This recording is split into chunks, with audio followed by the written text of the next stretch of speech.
René Descartes nació el 31 de marzo de 1596 en el pueblito de La Haya, en la Turena francesa. Pertenecía a una familia acomodada. Su mamá murió cuando él tenía poco más de un año y muy pronto fue separado de su papá para ir a vivir con su abuela materna en el mismo pueblito en el que nació. ¿Cuál es la importancia de su filosofía?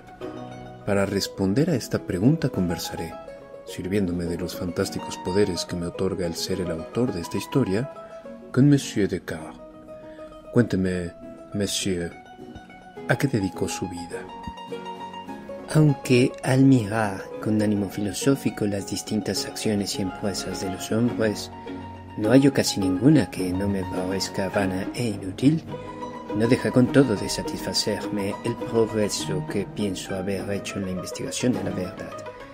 Consigo tales esperanzas para el porvenir, que si entre las ocupaciones de los hombres hay alguna que sea sólidamente buena e importante, me atrevo a creer que la que yo he escogido. Así que usted dedicó su vida a la investigación de la verdad. Cuénteme, ¿cómo surgió en usted esta inquietud? Me eduqué en las letras desde mi infancia, y como me aseguraban que por medio de ellas se podía adquirir un conocimiento claro y seguro de todo cuanto es útil para la vida, tenía extremado deseo de aprenderlas. Pero tan pronto terminé el curso de los estudios, cambié por completo de opinión. Me embargaban tantas dudas y errores que, procurando instruirme, no había conseguido más provecho que el de reconocer más y más mi ignorancia. Por todo lo cual, llegué a pensar que no había en el mundo doctrina alguna como la que se me había prometido. ¿Cuál fue su experiencia con las matemáticas, con la filosofía? Supe que en las matemáticas hay sutilísimas invenciones que pueden servir mucho, tanto para satisfacer a los curiosos como para simplificar las artes y disminuir el trabajo de los hombres, que la filosofía da métodos para hablar con verosimilitud de todas las cosas y hacerse admirar de los menos sabios.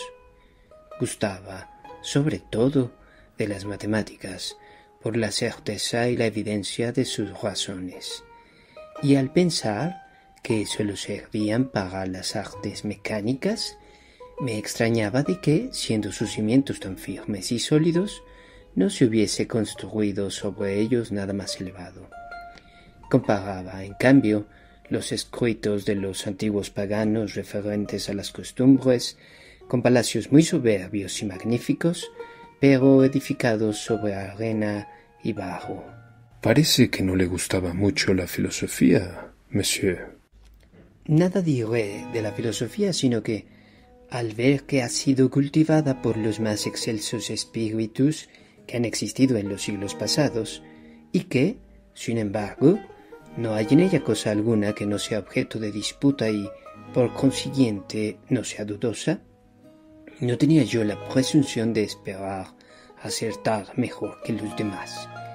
Y considerando cuántas opiniones diversas puede haber referentes a un mismo asunto, todas sostenidas por gente docta, aun cuando no puede ser verdadera más que una sola, consideraba casi como falso todo lo que solo fuera verosímil. Entiéndame, siempre tenía un inmenso deseo de aprender a distinguir lo verdadero de lo falso, para ver claro en mis acciones y andar con seguridad en esta vida. ¿Qué hizo, Monsieur, después de haber pensado que no había en el mundo doctrina alguna como la que se le había prometido? Tan pronto mi edad me permitió salir del dominio de mis preceptores, abandoné completamente el estudio de las letras, y resuelto a no buscar otra ciencia que la que pudiera hallar en mí mismo, o bien en el gran libro del mundo, empleé el resto de mi juventud en viajar, en ver cortes y ejércitos, en tratar gente de diversos humores y condiciones, en recoger varias experiencias, en ponerme a mí mismo a prueba en los casos que la fortuna me deparaba y en hacer siempre tales reflexiones sobre las cosas que se me presentaban que pudiera sacar algún provecho de ellas. Comprendo, monsieur.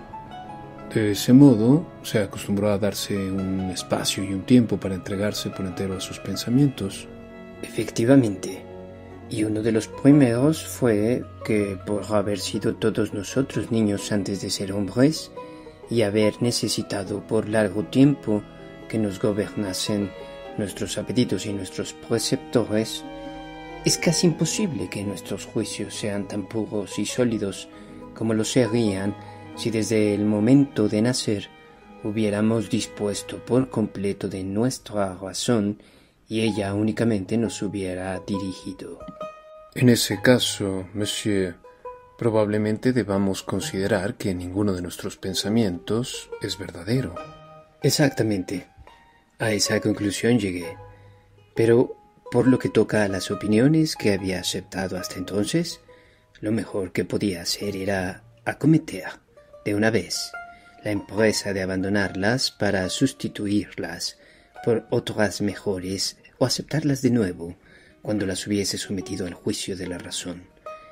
Y creí firmemente que por este medio lograría dirigir mi vida mucho mejor que se edificara sobre añejos cimientos y me apoyara exclusivamente en los principios que me dejé inculcar en mi juventud sin haber examinado nunca si eran ciertos o no.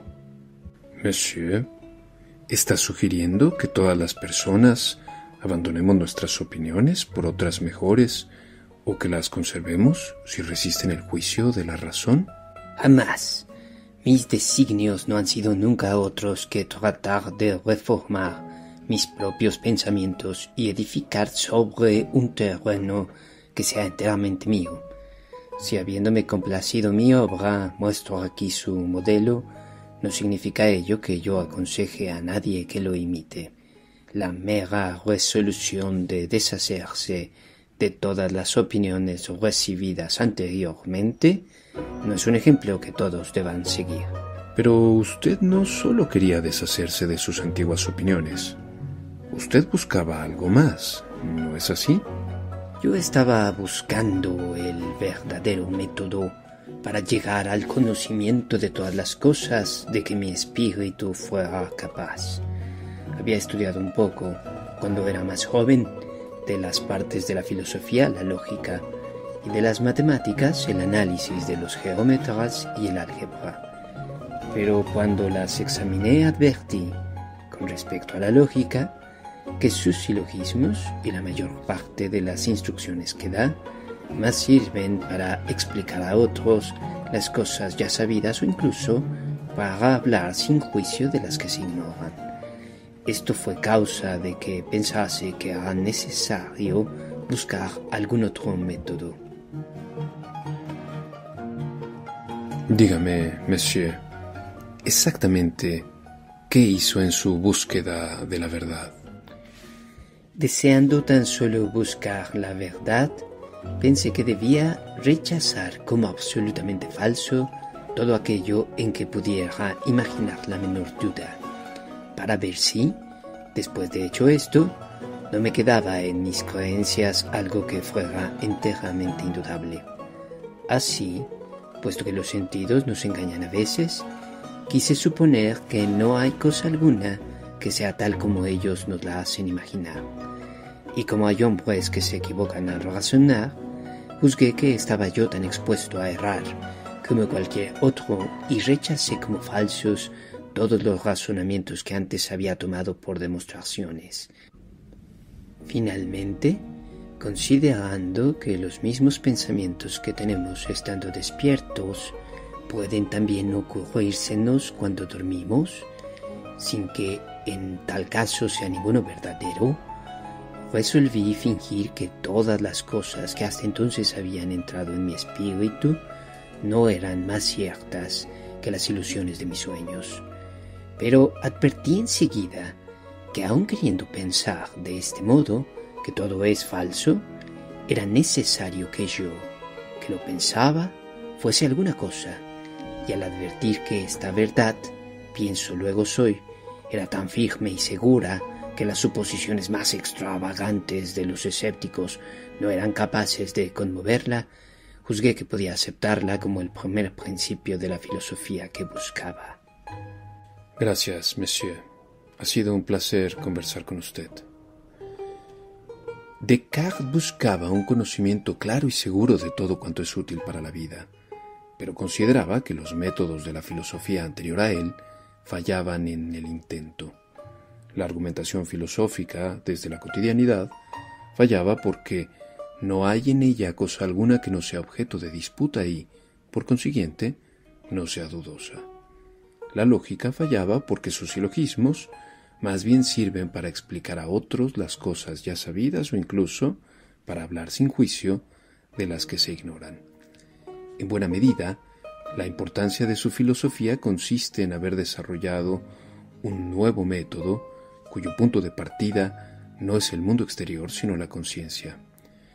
Esto lo descubrió al advertir que esta verdad, pienso luego soy, era tan firme y segura que podía aceptarla sin escrúpulos como el primer principio de la filosofía que buscaba.